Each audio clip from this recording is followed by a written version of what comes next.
Hello, everybody. Today I'm going to teach you how to make a request, but how to make it indirectly. That is, how to ask for something without actually asking for it. And this can come in handy in lots of different situations, when we want to be polite especially, or when we don't want to be held exactly responsible for asking for the thing that we're asking for. Because if we ask for it indirectly, we can deny that we ever asked for it. So this is an example of a much more general phenomenon called indirectness, and it can work in lots of different ways. Today I'm going to talk about one of the simplest possible examples, just making a request indirectly. I'm Bruce Lambert from howcommunicationworks.com. Thanks for checking this out. So let's get started. We all know what requests are.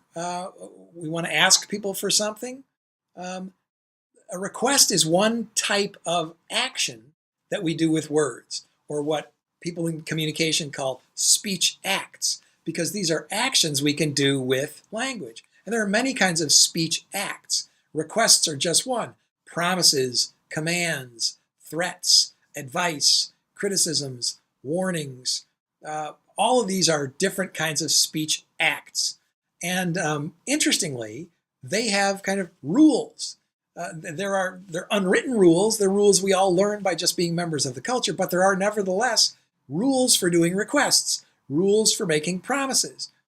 And this is obvious if we just think about it a little bit. For example, if I ask you to do something that you've already done, and I know you've already done it, that's sort of stupid request. It's not a request at all.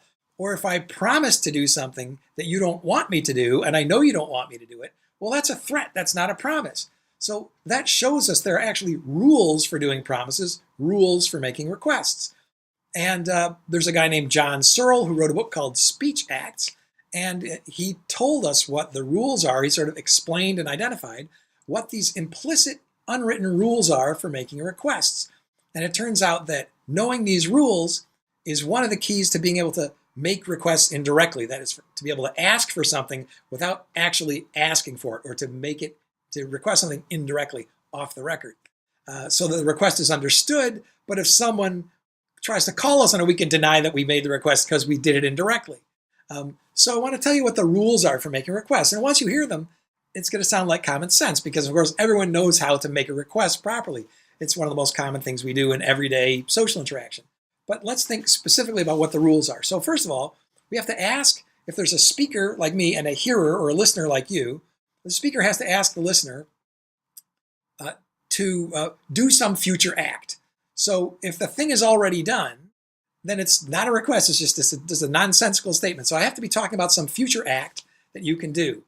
I have to believe that you can do the act, that the speaker has to believe that the listener or the requester has to believe that the requestee can do the act that's being requested.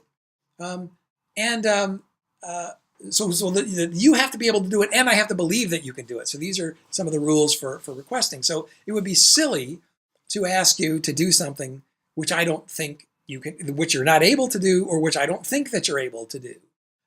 That would be an inane request. So the weather in Chicago has been terrible lately. Not today, but lately. It's been a very cold spring. And I could ask a friend, or sometimes I'm sitting down to a restaurant saying, how can I help you? And I say, well, could you make it a little warmer outside? Well, that's a joke of a request, because I know they're not able to make it any warmer outside. So in a sincere request, you have to believe that the hearer, the person you're talking to, can do the thing you're asking them to do.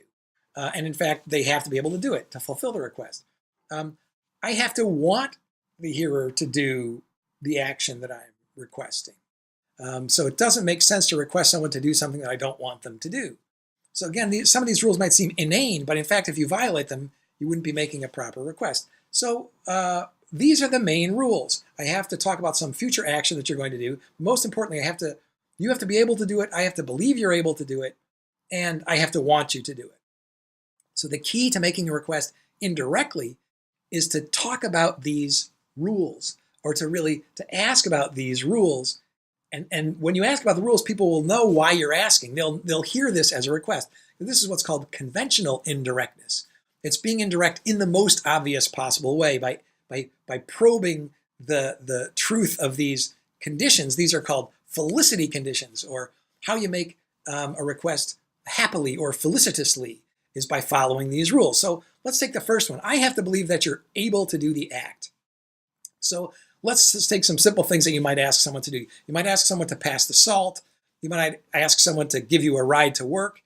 You might ask someone to give you a piece of pizza or to lend you a bit of money. Any of these you could ask indirectly by asking whether they're able to do it. So we do this all the time. So we say something like, can you pass the salt? Now, literally, that's a yes or no question, but we're asking about the felicity condition. Remember that one of the rules for making a request is that the person be able to do it. So one way to make a request indirectly is ask whether they're able to do it. So are you able to give me a ride? Are you able to give me a piece of that pizza? Can you give me a piece of that pizza? Can you pass the salt? These are all questions about the underlying felicity condition of your ability to do it. So any question about your ability to do it will be heard as a request. You could similarly talk about the fact that they're not able to do it, and this will also be heard as a request. So you would say something like, you can't give me a ride, can you? You're not able to give me a ride, are you? You're not able to lend me $10, are you? This will be heard as a request, even though it's a statement or a question about your ability to do it. Because of the rules of making requests, it will be immediately heard by any competent adult human being and most children as a request. And in fact, anyone who takes that literally is either not sort of communication, doesn't have communication competence, or is messing with you. So ask about their ability. You're not able to, can you, and so on. Oh, it's a future act. So we can say something like, will you, would you, could you? All of these will, these are yes or no questions if you hear them literally. So they've become so ingrained as conventional ways of making requests that we don't even necessarily notice their indirectness anymore. Because if I say, will you give me a piece of pizza? Would you give me a piece of pizza? Could you pass the salt? Could you give me a ride? Could you give me a ride is a question about your ability to do it, but it's heard conventionally as a request. But I'm trying to draw your attention to the way that the mechanics of this indirectness work. So the second condition is, or one of the other conditions, I'm not sure I mentioned this one before, is that it can't be obvious that you are going to do this anyway. So if it's obvious you're going to do it anyway, if you're in the process of handing me a piece of pizza, then I'm not going to then ask you for a piece of pizza. It doesn't make any sense. So I can ask you something like, were you going to give me a ride? I wasn't sure whether you were going to give me a ride today. I wasn't sure whether you're going to be able to cover lunch today. All these are requests, but they're asking about whether you're really going to do it.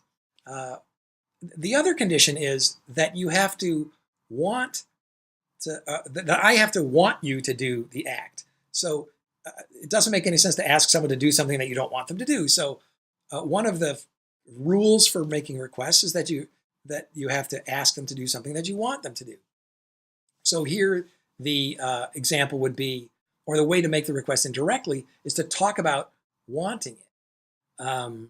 So you could say something like, I really need a ride. I really, boy, some salt on this dish would be delicious. I really wish I had the salt. I really wish someone could give me a ride today. And you'll hear this. This one is less conventionally obvious than some of the other ones. Something like, can you pass the salt? Would you pass the salt? Could you pass the salt? Will immediately be heard as a request.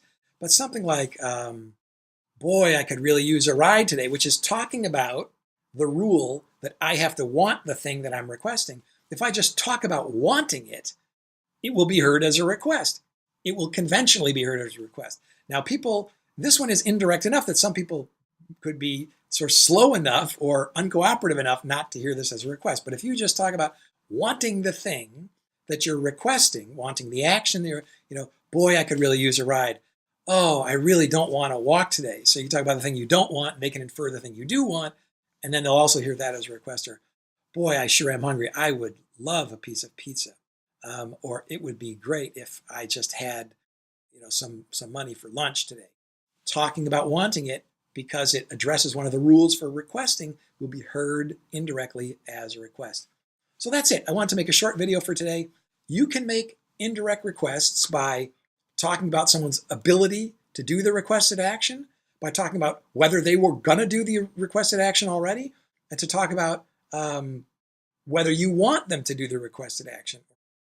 So talking about any of these things will be heard as a request, And the interesting thing about indirectness, the most powerful thing about indirectness is that it's deniable.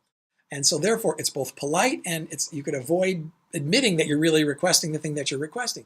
So for example, if you want someone to give you a ride, but you don't want to directly ask them, you don't want to say, please give me a ride. That would be the direct way of asking. You want to say something like, boy, it looks rainy and cold out today.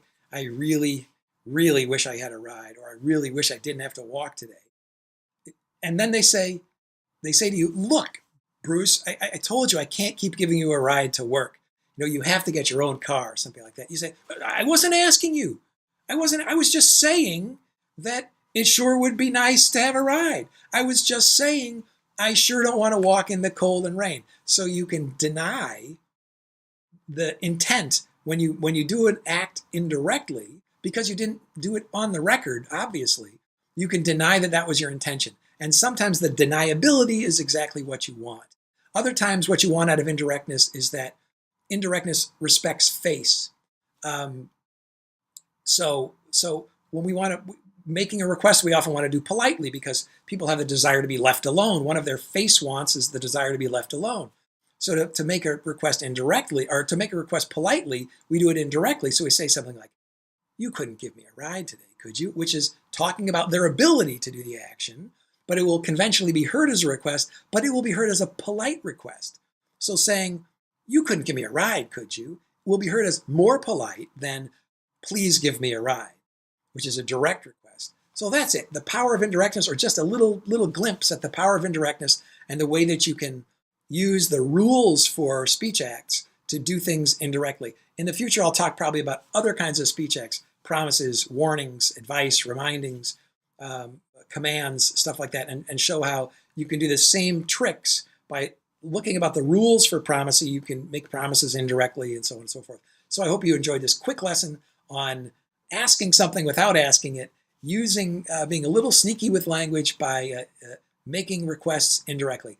All right, if you like this kind of video, please share it with your friends, subscribe to our channel, check out howcommunicationworks.com, and subscribe to the email list. Thanks a million for checking this out. We'll see you soon.